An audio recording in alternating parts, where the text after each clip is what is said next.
ଏକ ଜରୁରୀ ଘୋଷଣା ଏତଦ୍ୱାରା ସର୍ବସାଧାରଣଙ୍କ ଅବଗତି ନିମନ୍ତେ ଜଣାଇ ଦିଆଯାଉଅଛି ଯେ ତାରିଖ 27/3/2025 ରାଜସ୍ୱ ବିଭାଗ ଓ ବରଗଡ଼ ପୌରପାଳିକା ମିଳିତ ଭାବରେ ଜମି ଚିହ୍ନଟ ପ୍ରକ୍ରିୟା କରିଥିଲେ।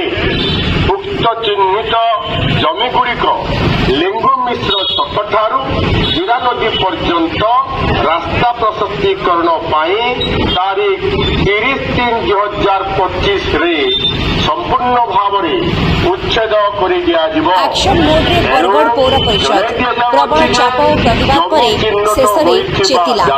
बरगड़ बहुचर्चित लेंगु मिश्र छकरू पुराना जीरो ब्रिज पर्यंत जबरदखल उच्छेद मामला को गुरुतर सहित नहीं पौर प्रशासन।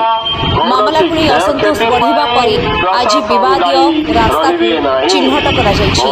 मध्याह्न 12 घंटा समय